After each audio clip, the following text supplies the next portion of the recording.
coming to you from the mountains and the plains.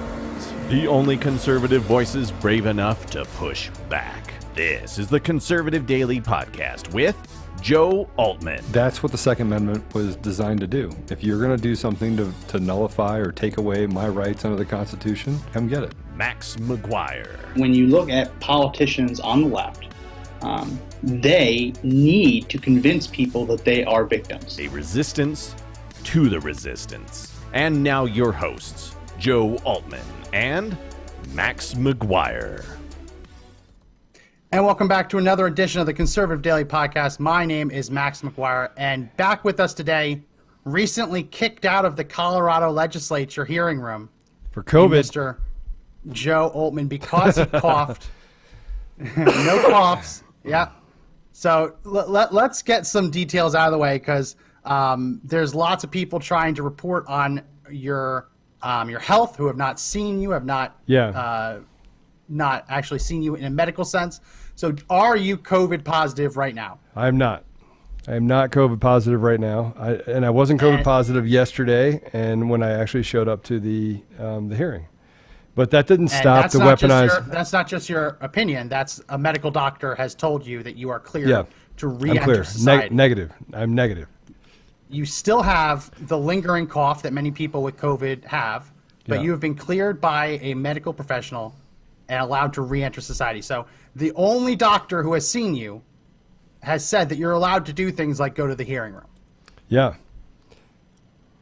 So yesterday you show up, you were invited. You weren't just showing up out of thin air. You were invited to testify. I was, yeah. Do you remember which representative invited you? Yeah, several. So I got invited by Dave Williams, who is the representative down in Colorado Springs, Kevin Van Winkle, who is a representative up here in the Douglas County Highlands Ranch District. So I was invited by a few of them and by other groups that wanted me to speak pertaining the election fraud and how Dominion voting systems actually is affecting the Colorado elections. And it was, I got to tell you, it was shameful. I mean, the Legislative Audit Committee it was shameful. It was shameful that there are people outside the Legislative Audit Committee that brought it in. It's even more shameful that at the very end of 10 hours of testimony, they had a vote, right? So the vote was, do we audit the Secretary of State through this committee? And as you would suspect, the Republicans said, yeah, you had a first and a second. We would like to audit the Secretary of State. Yeah. And both Democrats on the committee said no. And Senator Fields said hell no. I mean, it's disgusting. Democrats are disgusting. I just want to be very clear. The Democrat leadership, 95% of them are disgusting, evil people. Evil. Yeah. They're evil. Let's talk about the strangeness of that. That in order to have an audit, according to that committee's rules, Democrats have to agree to audit their own fraud. Right. So as long as the Democrats who benefit from the alleged fraud that we're looking to audit, as long as they don't want to audit it, they can block an audit. I mean, that is insane. It is insane that in a purple state like Colorado, as long as the Democrats don't want to do it, it just doesn't happen. Yeah, what's even more interesting about that entire process that we went through yesterday is that the weakest of the people that were testifying went first. And Wayne Williams, who was the Colorado Secretary of State that brought Dominion voting systems to the forefront, he spoke for nearly 2 hours. It felt like a filibuster. It felt like someone that was trying to interfere with the ability for the real facts of what's happening in Colorado to come forward. And multiple times you had Democrat senators and representatives that were there, that were present, that would say something like, and I kid you not, we are the gold standard. Colorado's the gold standard of election integrity. And I was like, there is no gold standard. And what they don't understand, actually maybe they do understand because they're actually complicit with the fraud. But what they don't understand is that there's no standard of elections across Colorado, even within the Dominion voting systems product. So Denver uses a different product. It's brand new, just came out this year. Jefferson County is probably 1 or 2 series behind. The original, which was the Canon tabulation system, their scanners, is used by Arapahoe County. And they run scanners. What was the county that bought it off of eBay that you mentioned on the past podcast? Denver. Yeah, for the elections last year, Denver bought their scanners off eBay. I'm not kidding, insane. folks. They bought them off eBay. Insane. I mean, and they're trying to tell us that our elections are secure. Yeah. So Wayne Williams, I want to take a minute and talk about Wayne Williams, right? Because I think it's important that we actually talk about the man that brought Dominion voting systems to Colorado. And, you know, take a couple minutes. We want to make sure that we get through it chronologically. But yeah, go ahead. Talk about Wayne Williams. So Wayne Williams, excuse me. And use the cough button, Joe. Yeah, Joe still has a cough. I still do. So Wayne Williams came into the, and I hope that you actually got a chance to get this off the tape. I didn't. It was the tape was too long and it kept crashing the program. Okay. But go ahead, talk about it. So Wayne Williams is currently a council member. Excuse me. He's a county commissioner for El Paso County down in El Paso County, Colorado, right, which is in Colorado Springs. Mm-hmm. And he was the Secretary of State when they brought Dominion voting systems into Colorado. Now, Merlin Klotz, who's the clerk and recorder for Douglas County, had to sue the Secretary of State's office and Wayne Williams in order to not use Dominion voting systems. And I'm going to paraphrase Merlin. I think I can do this, but Merlin said in a series of texts and conversations that he felt like Dominion voting systems was the mob, that they would come in like the mob, and the amount of pressure that they put on, and it was just a very sleazy organization. Now that's his opinion, right? So he said that, and then he said, so I said that there was no election security. I didn't feel like it was secure. I was looking at different reports coming out of different states that said that, hey, this software is not secure at all. It's not going to provide security for the state of Colorado. And so Wayne Williams institutes it across the U.S., except for there's 2 states in Colorado that sued to have the right to use their own election systems. Now, those 2 counties, by the way, don't have election irregularities. It's really weird. But the rest of them do. And so Wayne got up for 2 hours, and inside of his conversation, what he was actually talking about when he was, quote unquote, testifying, was when he was asked a question, what do you want to tell the people that are listening? What do you want to tell the constituents that are listening? He goes, well, the people just need to trust us, that we know what we're doing. And I it's not called lost trust. It's supposed to be my mind. It's supposed to be trust, but verified, which is what the audit's for. Right. The audit is the verify part. But you had Chuck Brorman, who is the county clerk and recorder in El Paso County, that I had a conversation with on Monday. And he called, and he started off on speakerphone, and I'll say what I said before. I told him, take me off speakerphone, because I already knew Wayne Williams was in the room. Wayne Williams was one of the people that got him elected, right, and put in the position as the county clerk and recorder. So, excuse me. Sorry about that, guys. You cough again, we're going to get the sergeant at arms to take you out of here. Take me out of here. So, but he called me on speakerphone, and I just told him, I was like, look, the entire conversation was, well, we can explain away this, we can explain away that. I go, are you or are you not willing to do an audit? He's like, well, I'm thinking about it. I said, what do you mean you're thinking about it? So yesterday, Wayne Williams got up and admitted, after he had just said that we need to trust you, we know what we're doing, he then said, I don't really know anything about code. And I'm thinking to myself, this moron, right? We're never going to be friends. Me and Wayne Williams are never going to be friends because he does not stand for free and fair elections in Colorado or across the nation, right? As far as I'm concerned, he's a sellout for these people on the left that literally want to steal our constitutional republic, period. I don't care what he has to say at this point. He has no credibility to me, none. If you can't actually say, listen, hey, I might have made a mistake. Let's actually do an audit. Let's grab 4 machines from each one of these counties, and let's do a code audit, a complete code audit, and then let's audit the findings of those 4 counties. Let's do that. You mentioned that they don't know code. This was interesting. Yesterday, I think it was in Michigan, Dominion's CEO actually was testifying. And he testified under oath. He testified under oath that they have never used SolarWinds, any of SolarWinds products. As we covered on the podcast yesterday, SolarWinds is now under investigation for hacks and leaks and things like that. So he claimed that they never used it. But you talk about how hard it is to look into the code. Miss Producer, put up my screen. This is the portal login on the left for Dominion Voting Systems as they changed it to remove the SolarWinds logo that used to appear. We covered this on the show yesterday. If you go into the source code of that login page, right there in that black rectangle, you can see that even though they deleted the image and the text of SolarWinds, they didn't actually delete the part of the source code that was supposed to link to SolarWinds. So he lied. He lied under oath. So he should go to jail. This is what you're talking about. But this is what we're talking about. We're talking about people that are bureaucrats that are owned by foreign interests and people that want to do bad things to our country.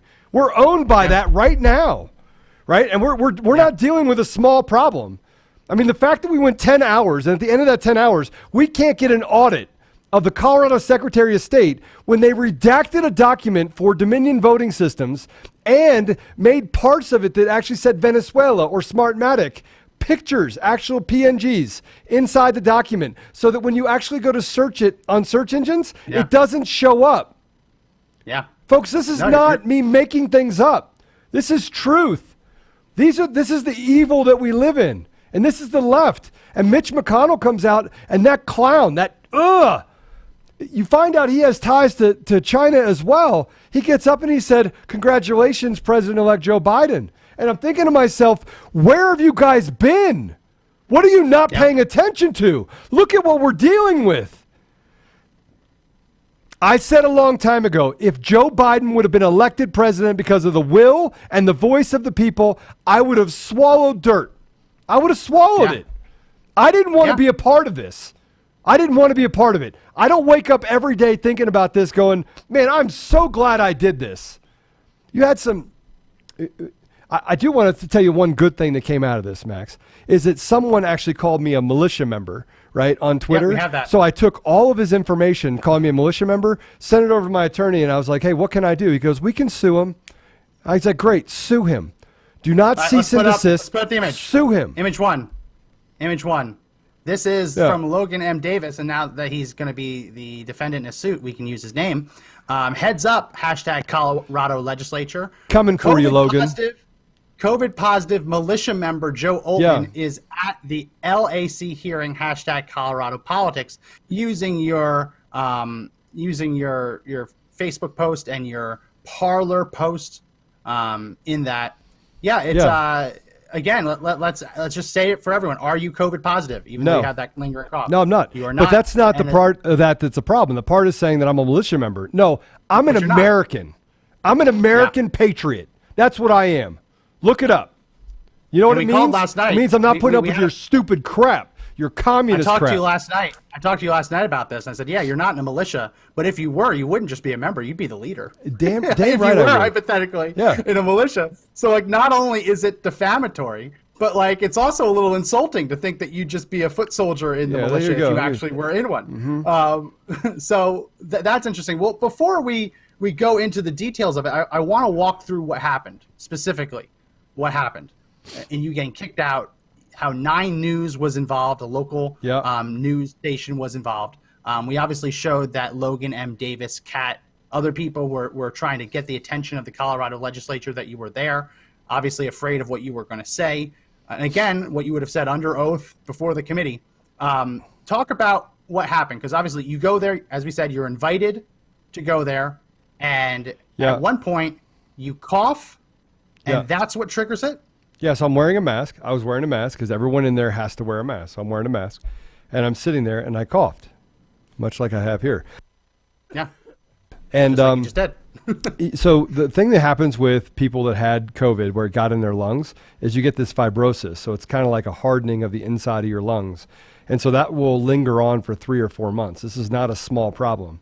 So from the beginning of my onset till the end of 16 days, and from the end of my symptoms to the point by which I had zero virality, because I had to get checked because I didn't want to walk in and infect anyone.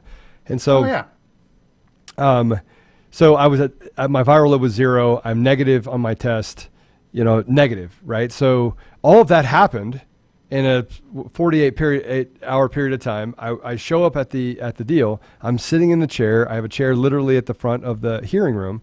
And the sergeant-at-arms walks up and says, hey, we need to have a conversation with you. Please step out. And then some woman walks up literally and holds up her phone, right? Holds up her phone and goes, you're all over the news. They're talking about you in the media. It's going to be really 9 News. I look at her and I was like, so what? Do you have a thermometer? Yeah. I asked her. I was like, do you have a thermometer?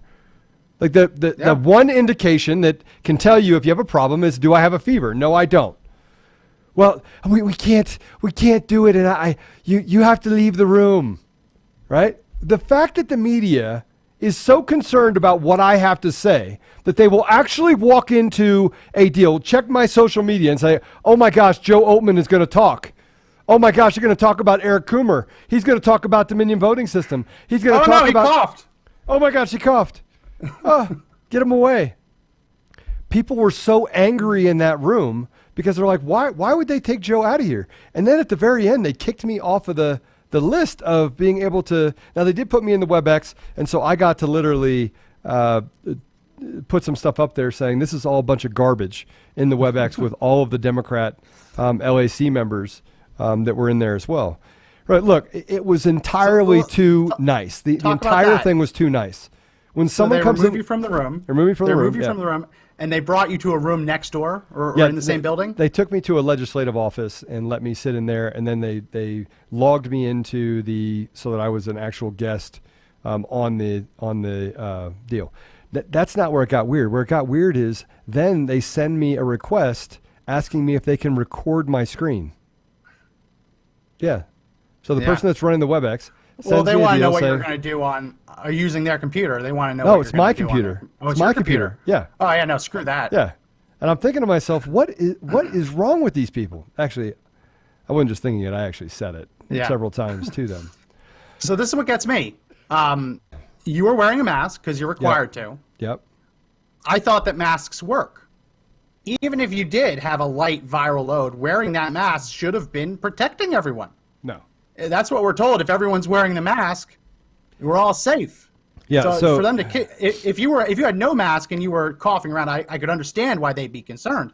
But if you're wearing a mask and you're following all the rules and you're not positive and you have 0 viral load and your doctor has cleared you, it just seems so ridiculous that a non-doctor, without even checking your temperature, would be able to make a determination based on some media personality 100%. Holding up their phone and declaring that you have COVID. That's not how it works in any way, shape, or form. And the fact that they let you stay in the building, just in another room, kind of confirms that they didn't actually have proof that you had COVID, because if they had proof, they could actually have removed you.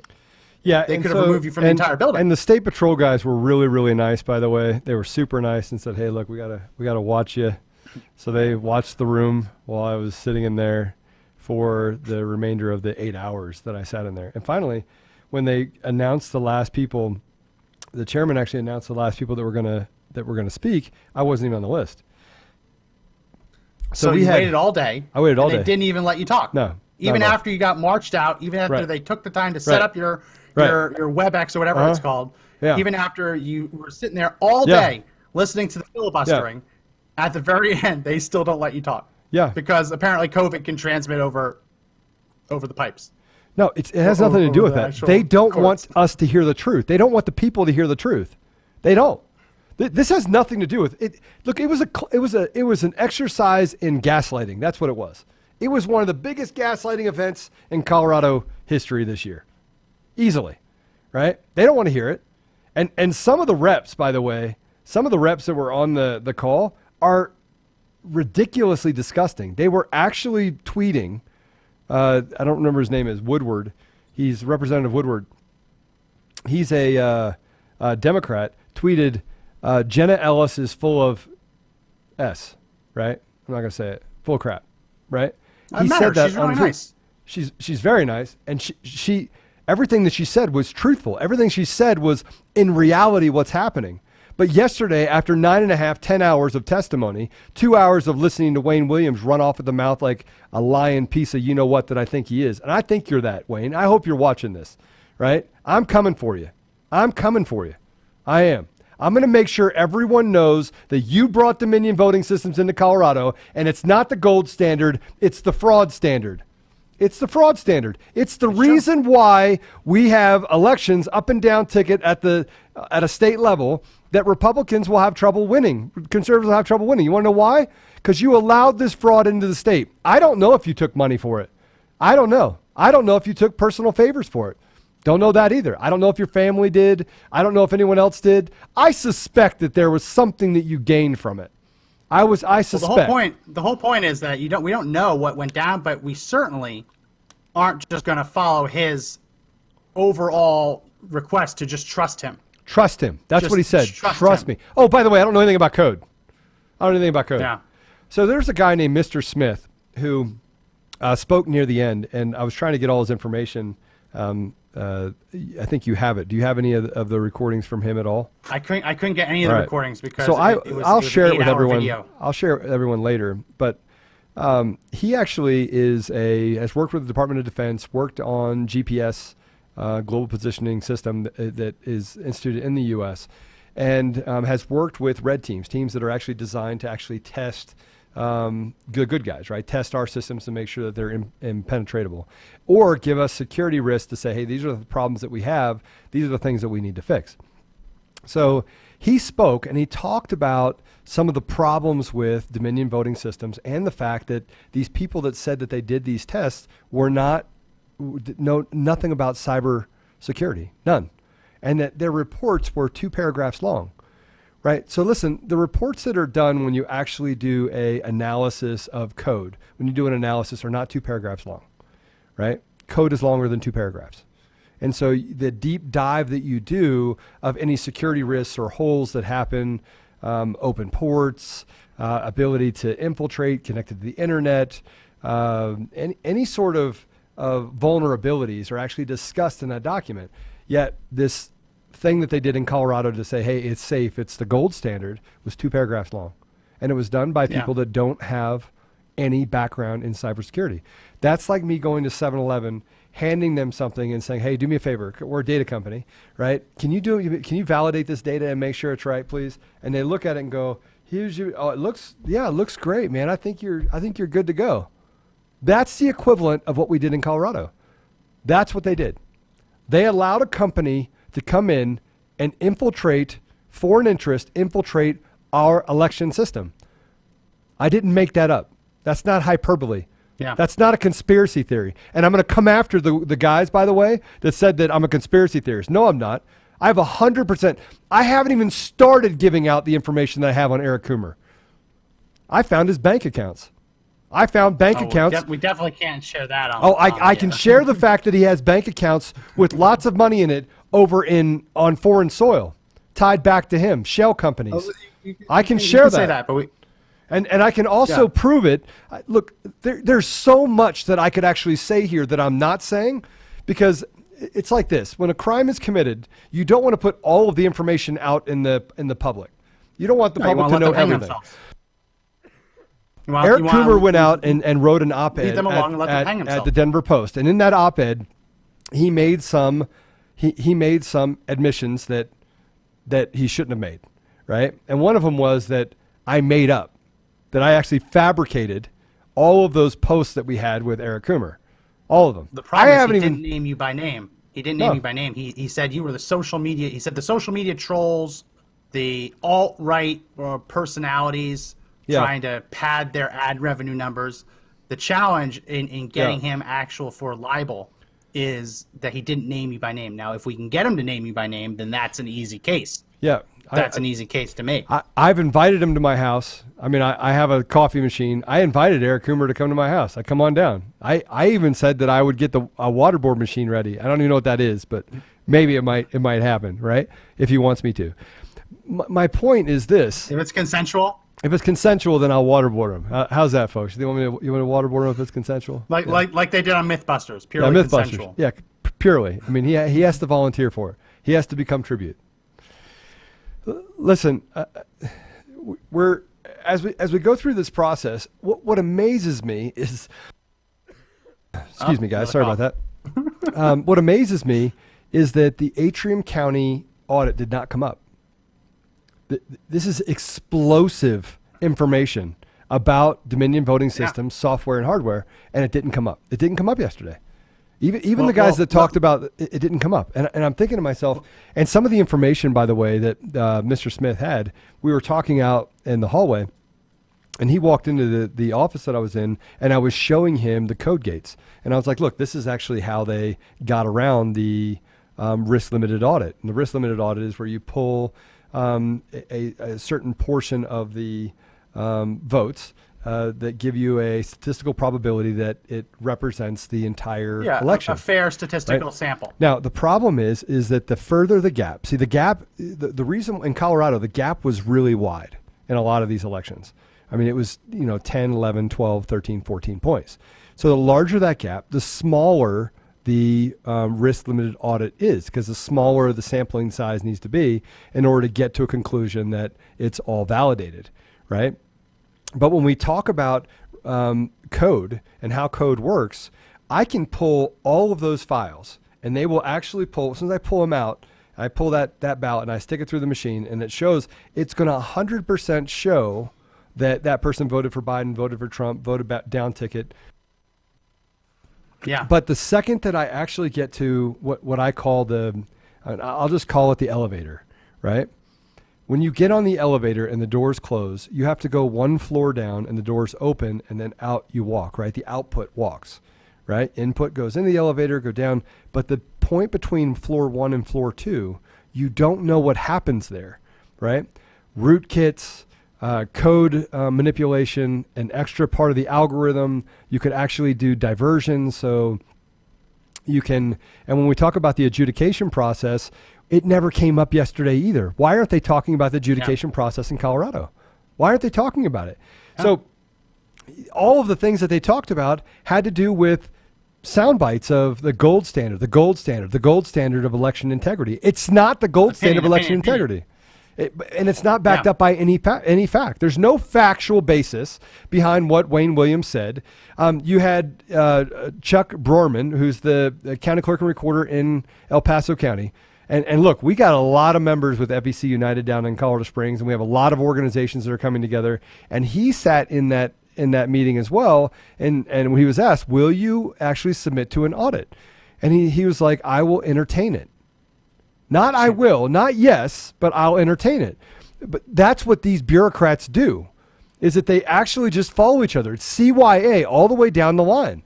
Yeah. Right. And when they were told, hey, it'd be $200,000 to do a complete audit across the Colorado, one of the legislative bodies said $200,000. Man, in our world, $200,000 wouldn't go very far. And I'm thinking to myself, it's because you're government.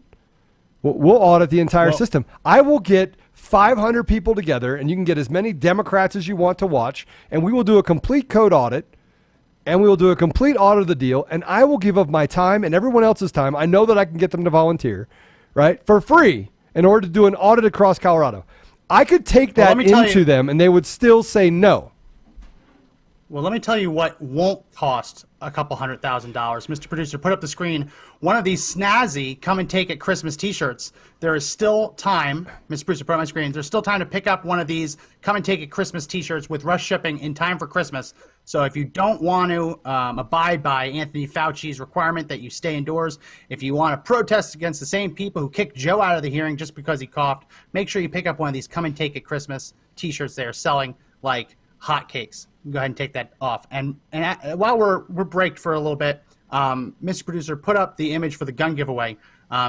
We mentioned in the description, we've mentioned it for the past week. We are giving away a Glock 17 Generation 3. People ask why Generation 3, because that's the one that's legal in California. So we wanted to pick a gun that would be legal in as many states as possible. We're teaming up with our friends at DCF Guns in Castle Rock, Colorado.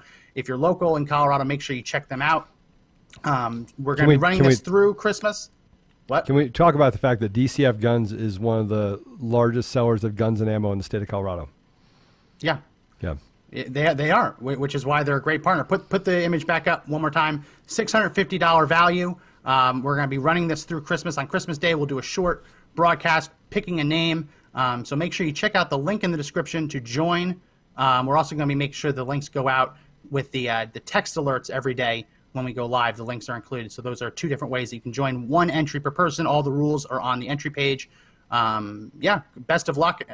It's one of those things that we all seem to really be in need of nowadays, and it's really hard to get your hands on a Glock 17. They're really hard to find now. So make sure you enter that giveaway before Christmas, and we will announce a winner on Christmas Day. So Christmas Day. We could have done a Christmas Eve, but I figured make it Christmas Day. Maybe I'll dress up in a Santa suit. Do it live on air, dress like Santa. Announce the winner.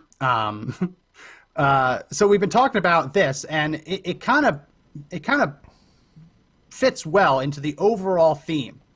Like, Wayne Williams was a Republican, correct? Right. Yeah.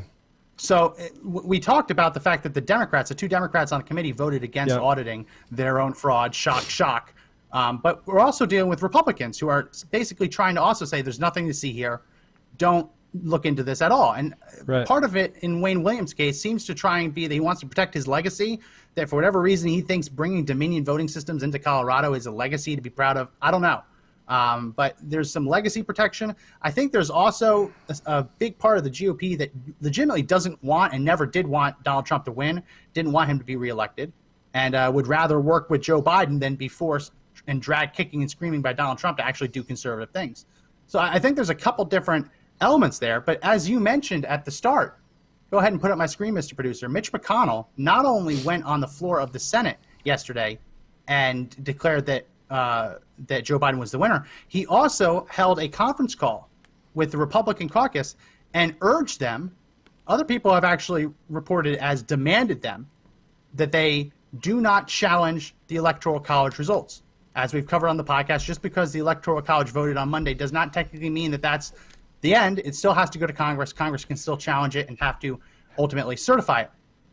So Mitch McConnell, joined by John Thune and I believe Senator Blunt from Missouri, were putting tremendous pressure on other Republicans to stop them from joining Representative Mo Brooks from Alabama, his planned challenge to all of the disputed election totals in states like Nevada, Arizona, Wisconsin, Michigan, Pennsylvania, Georgia. Amazing how we just have that list memorized now. So the Republicans aren't just like refusing to fight. They're actively trying to punish anyone who stands up and says, no, I can't sign off on this. No, I can't sign off on this fraud.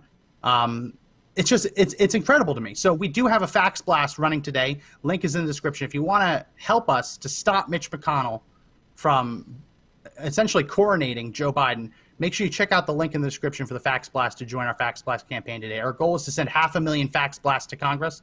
Can't do it without your help, so make sure you check out that link. But I wanted to get your opinion on it, Joe, because we're seeing this, we're really getting it from both sides. The Democrats are saying there's nothing to see here. The Republicans, establishment Republicans, are saying there's nothing to see here. The media is refusing to cover it, and when they do cover it, they only cover the fact that in Colorado that you got kicked out, right? It just seems like we're getting it from all sides. And you would think that the Republicans would at least agree to an audit, because these allegations of voter fraud and irregularities aren't just this year. As we've talked about on the podcast, Mitt Romney did not fail to receive a single vote in all 59 precincts in Philadelphia. That just is not statistically possible, right? The Republicans just never bothered to actually fight it. So I wanted to get your take on it. Why do you think so many establishment Republicans, whether it be Wayne Williams or whether it be Mitch McConnell, why they are so unwilling to even entertain the allegation that there is a such thing as voter fraud in this country? Because they have no courage. Chris Krebs actually just got up on and testified. Chris Krebs, who is the ex security chief for CISA, just got up and said that we need to stop, and that the audit in Antrim County was wrong because they don't understand the code, basically. I mean, that's basically what just happened. And I'm going to tell you something. Chris Krebs has a zero understanding of code. He has zero understanding of code. Zero. Let's talk about Chris Krebs, right? And this is why it's so dangerous, right, in our society with our government currently. All right, Chris Krebs, let's look through. He has a bachelor's degree in environmental sciences. He has a Juris Doctorate from Scalia Law School, then George Mason University School of Law. Anywhere in there, I can tell you right now, is nothing to do with writing code or understanding code or data. Nothing. I walked through his entire deal. My screen while Joe's Nothing. Talking, producer, we can show the picture of Chris Krebs. He is he did serve as the director of Cybersecurity and Infrastructure Security Agency (CISA) in the U.S. Department of Homeland Security. He was fired by Trump, but that is that man, Chris Krebs. Yeah. He's a lawyer, but at no point does he have. He doesn't know anything about code in data at all. Nothing. How is this guy going to tell me that the security experts up in Michigan, experts are wrong? They don't understand the code. Yeah. Guys, listen to this. No. Hit the share button. How is this guy going to tell me that the code isn't designed to do what I know the code is designed to do? How? This is the kind of guy where if you try to have a conversation about packets, he thinks you're talking about ketchup. Right. Like that's what we're talking about here. Right? You don't need to be an expert. You don't need to have a degree in computer science, right, to understand basic concepts of connecting a machine to the internet and what that can mean, how easy it is to hack things. No, it's absolutely incredible that we've seen. And let me show you this, because I knew this was going to come. I knew this was coming. I knew this was happening. The fact check from Lead Stories has finally hit. And the way they went after the cyber analyst from Antrim County is they found someone who said that it proves fraud and fact-checked it as false, that the forensic audit didn't prove fraud. And this is crazy, people. This is crazy. I want to read a little bit just to let you hear, anyone listening to the audio version. And if you're not already subscribed to the audio version, make sure you subscribe in the links in the description. This is what how the fact check starts. Did a computer analyst prove voting software used in Antrim County, Michigan was designed with inherent errors to create systemic fraud? No, that's not true. The expert making the claims has not been put under oath nor cross-examined, provides no witnesses, and officials say he does not have access to the data needed to make the calculations he presents. Michigan's Director of Elections declared in a sworn court filing that Trump partisan Russell James Ramsland Jr.'s claims described software features not in use in Michigan and said Michigan's audit on December 17, 2020 will prove the claims false. So they're going after this, not saying that the actual forensic audit didn't exist. They're going after people who said this forensic audit proved something. And they take offense with the fact that he was not put under oath. No, he wasn't, but he still submitted documents to the court. It doesn't matter if he's under oath or not under oath. It makes no difference. I signed an affidavit, and they basically made affidavits the new kangaroo court. It doesn't make any difference if you sign an affidavit. No difference.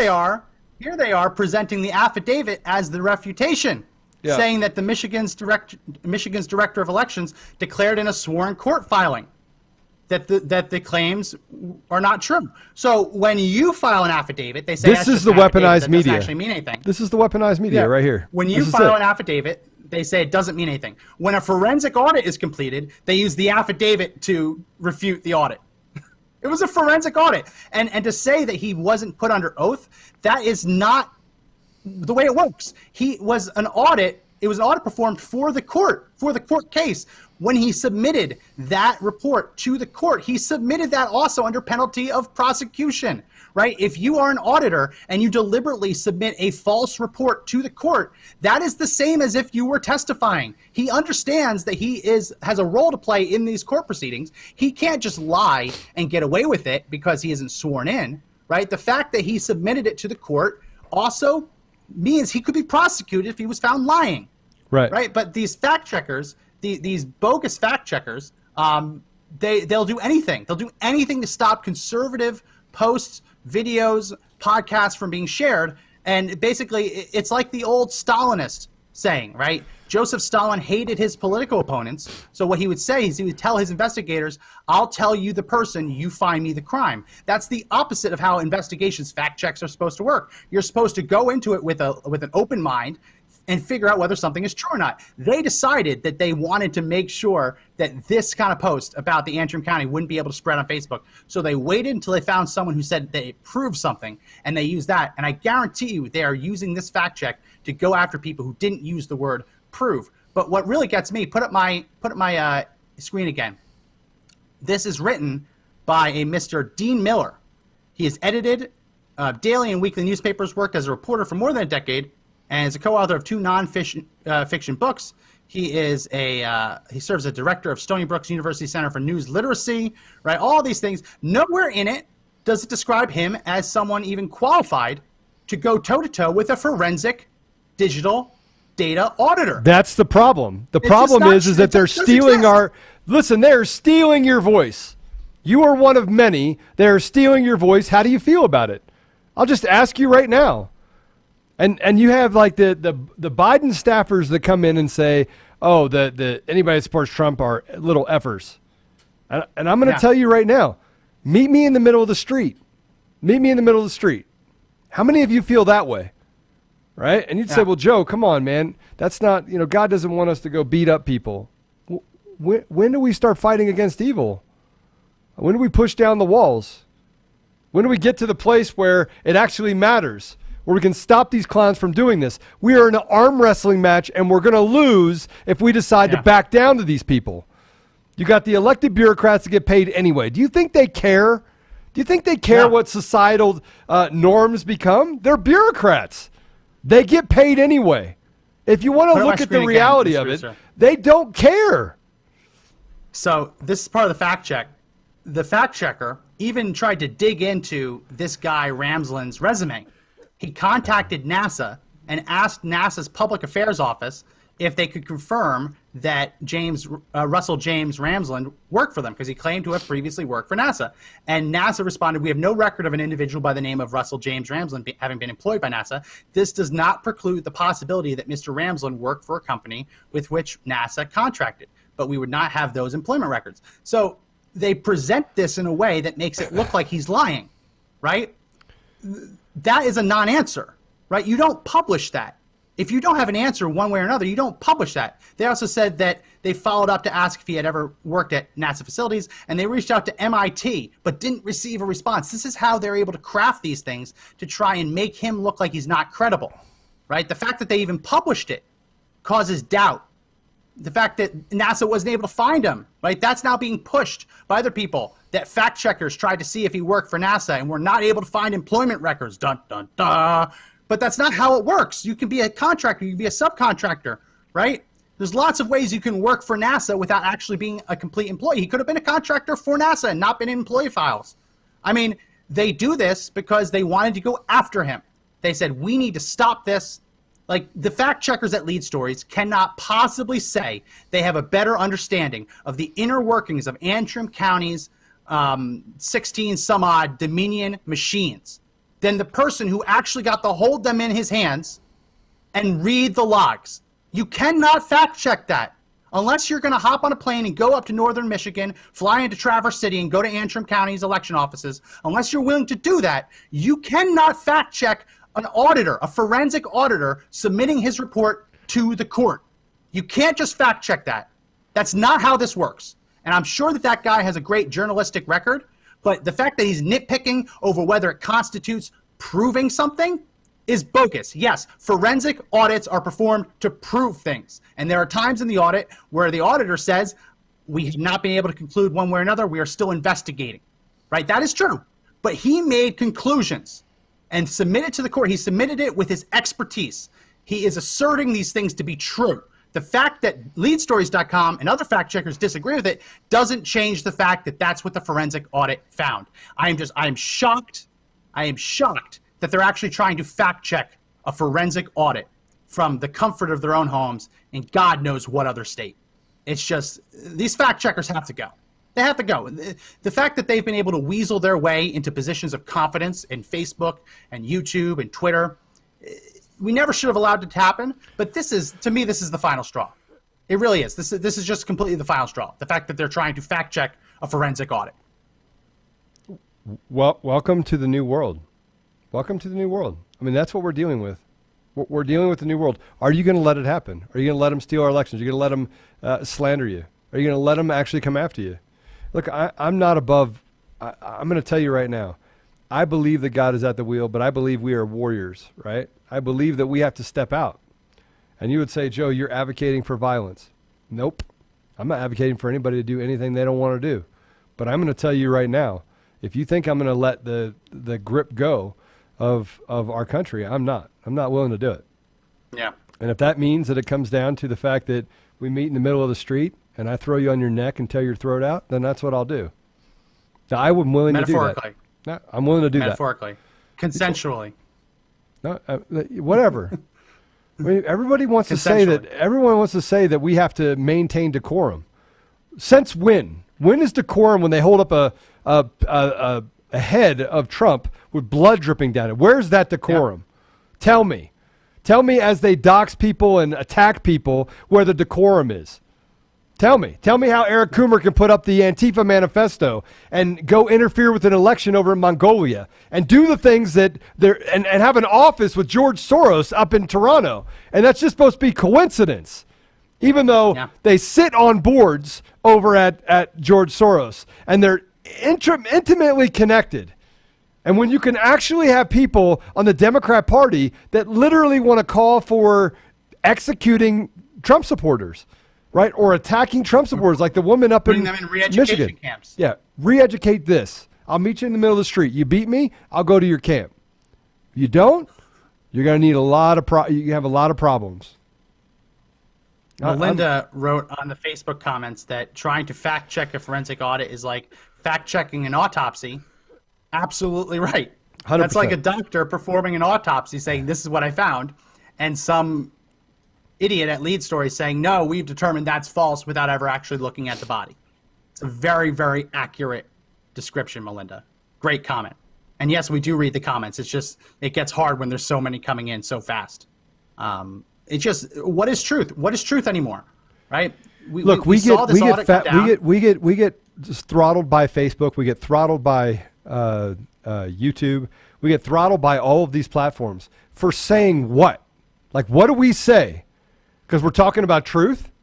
You can't get us on the truth part, or you can't get us on it. I go after the fact checkers. I finally just said yesterday to the lawyers, I was like, just sue them. Be done. Just sue them. So we got all these lawsuits that we have going, and then they go, oh, well, we'll pull down that. You're probably right. That's how they respond. Just spend money to actually have them pull it down. And then the problem that we're dealing with is the immense amount of fraud that we're actually dealing with is not just the election, it's our society. See, societal norms are being challenged everywhere. Everywhere. On the education side, kids are not learning anything with the distance learning. And the only one that's actually gaining anything is the teachers at the teachers union because they still get paid. Did you see the other day that Google went down? All of Google's services went down, so schools had to send out emails. Sorry, classes are canceled today. All of Google's servers are down. But the emails didn't go through because they sent it from a Google email. Right. Like it was just people were just sitting there waiting for class, and there was no class. Yeah. And they couldn't actually communicate it. No, out of class learning is not working. They're canceling the actual standardized tests. Like you would think that this would be the best year to use standardized tests because you have the baselines from the previous 100%. Years. There was a drastic change. Standardized tests would be a great way to figure out whether or not out of school learning, digital learning, online learning is actually effective. But they're canceling because they don't want to discriminate against people who are black or brown, low income. So they're hiding the mediocrity or they're hiding the failing grades rather than actually measuring it. So they'd rather just let them fail, continue to fail, continue to fail, than let the experts actually see the consequences of this. I mean, if my kid was in school right now, I would be livid. I would demand the standardized test so I could go back and look at his previous scores just to show how much he's been screwed by the lockdowns. Thank goodness my kid isn't even 3 years old yet. He's downstairs watching videos about Triceratops, trying to teach him his colors and numbers. Yeah. Right. He's actually benefiting. You can't even have him watch. You can't even have him watch Sesame Street anymore, unless you go back in time and watch those because they're now political as well. It's unbelievable. Yeah. I mean, it's unbelievable what is happening in our society.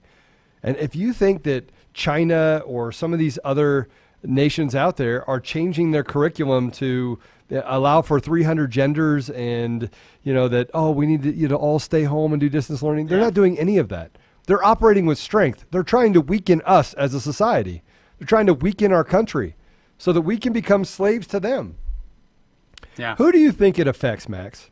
Who do you think it affects when they shut down our society and when they actually change it from a constitutional republic or a free market society to a socialist society? Who is the one that is adversely affected? See, businesses will still exist, but you will do the bidding of the government. You will do the bidding of others. You will become a slave. The left claims that they're fighting for the so-called proletariat. That's what Karl Marx talked about. The workers giving the workers control of their own labor so that they could monetize their own labor. They're not just working for pennies to make someone else rich. That's what Marxism was all about. But if you close the factory, if you close the restaurant, if you close the businesses and say you're not allowed to actually do anything, you're not allowed to be open, there's no labor to put back in the hands of the proletariat, right? 100%. I mean, this is anti-Marxism. Marxism isn't about shutting down the factories. Marxism wants to take the factories from the factory owner to the people. Like this is, any Marxist would look at what's happening and say this is insane, because they all hope that one day they could actually turn us from a capitalist society to a Marxist or quasi-Marxist society. But if you destroy the businesses in between now and then, there's nothing to give to the people. There's nothing to give to the workers, the proletariat, because you've killed all the businesses. They're not going to be able to take publicly traded companies, big globalist companies, and give them to the workers. That'll never work, right? But they're destroying the economy. Like, Marxists should be pissed because they're making it harder for them to have their Marxist revolution. Like, we should all be pissed.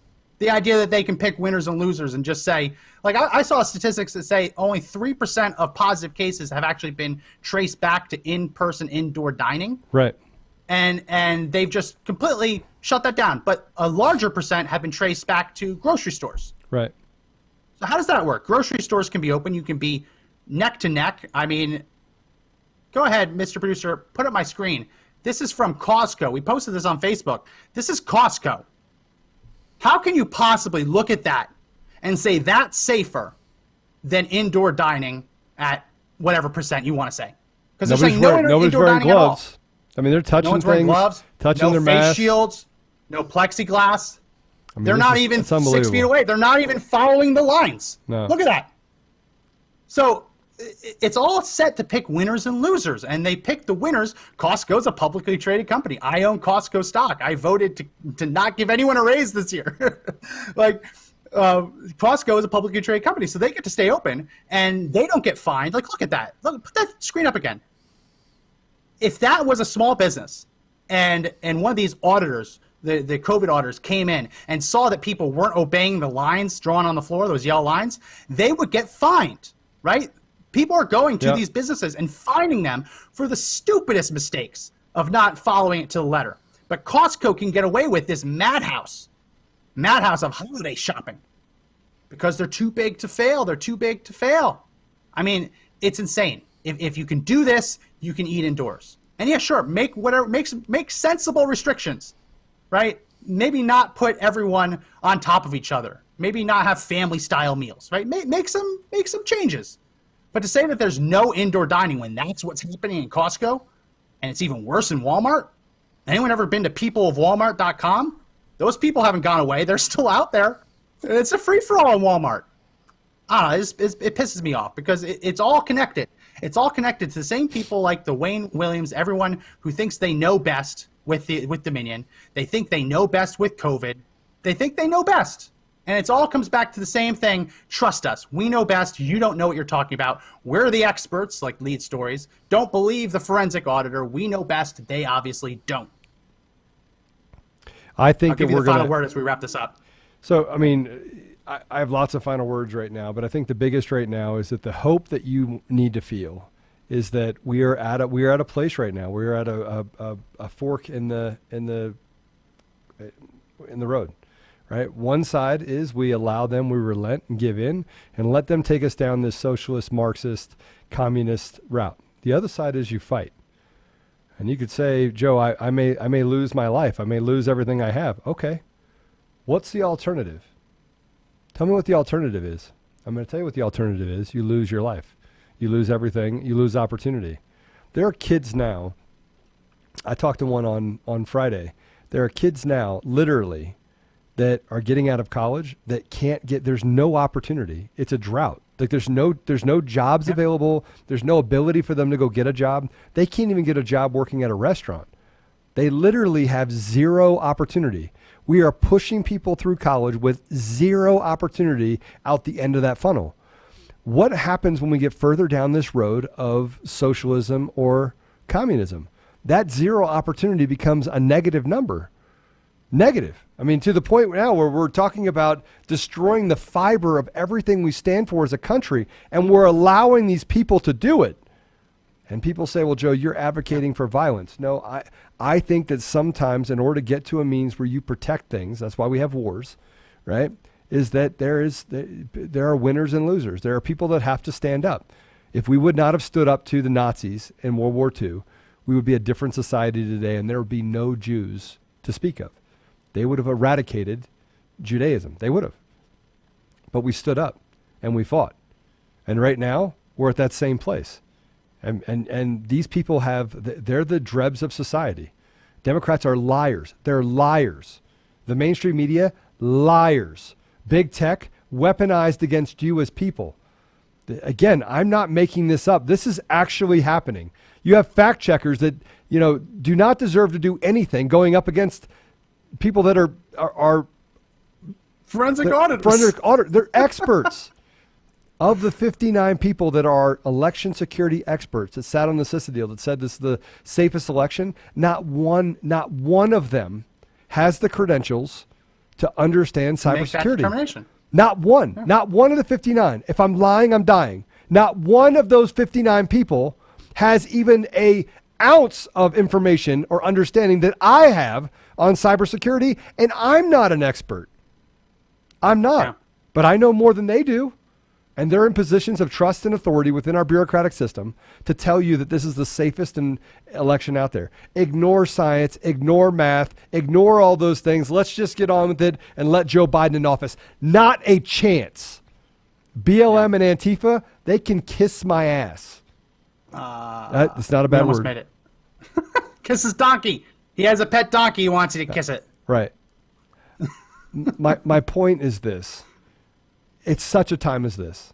I've never felt like we were further down the line of societal norms being challenged to the place where we will have absolute dysfunction, where weakness will become strength, and strength will become weakness, where good is bad and bad is good, where anything goes.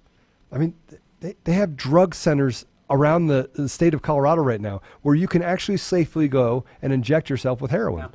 Because it's better to inject someone with heroin than it is to get them the help that they need to not actually do heroin. Think about that. Marijuana is legal, alcohol, all that's essential, but people's businesses in the community, they aren't. And churches, man, you get attacked for believing in God. We have turned our society on its heads. And I'm going to tell you right now, you have an opportunity to make a difference. You have an opportunity to stand up to this. And frankly, you have to be the ones that operate with courage and strength. And if it costs you, then it costs you. It's costing me. It's costing me plenty. Yeah. That's all I have. Hey, God bless you. And look, we are in a really good place where I think hope will thrive, but we have to not give in to them. We have to not give in to the evil. And that's the thing we're giving into. It's not giving into them and we can worry about it over the next 4 years. No, we can't. It's good versus evil. We are in a fight of good versus evil. They are evil. They lie. All they do is lie. They lie about everything. They're sociopaths. So this is good versus evil. Which one are you going to choose? Are you going to stand up or are you going to sit down? Your choice. Yeah. Well, that's going to be it for this edition of the podcast. Couldn't have said it better myself. If you like the podcast, remember that we go live Monday through Saturday at 2 p.m. Eastern. Make sure that you like and follow our Facebook page. Make sure that you subscribe. Hit the bell for notifications on YouTube. Very important. We are being throttled because they're still fact-checking us because I guess we use the word prove somewhere. If you want to help us get around the Facebook fact checks, text the word freedom to 89517. What will that do? That'll give you a text alert when we go live so that we don't have to rely on Facebook or YouTube giving you a push notification that we're live. That's how they punish you when you're fact-checked. They don't let people know when you go live. But if you text the word freedom to 89517, you'll get that alert. Also, make sure that you sign up for our email newsletter. Very important. And as I mentioned, there's still time to pick up one of your Come and Take It Christmas t-shirts in time for Christmas. Link in the description. Also, make sure that you sign up for that gun giveaway. Very important. The link to the fax blast is in the description if you want to help stop Mitch McConnell from coronating Joe Biden. And as I said, even if you watch live, make sure that you subscribe to the audio version of the podcast. Easiest way to do that is on Apple Podcasts. Make sure you give us a 5-star review as well. But if you don't have an iPhone, a MacBook, whatever, you can find us on Google Podcasts, Spotify, Pandora, iHeartRadio, TuneIn, or Podbean. All great ways. We're trying to get some advertisers lined up at the start of the year. The way we do that is by proving the numbers, and the best way to do that is through podcast downloads. So please make sure, if you haven't already, that you subscribe to the audio version of the podcast. I think I hit it all. That's going to be it for this edition of the podcast. As I said, my name is Max McGuire. And this is Joe Oltman. And remember that the fight to take back our country clearly is not over yet, but the only way we win is if we all stand up and fight together.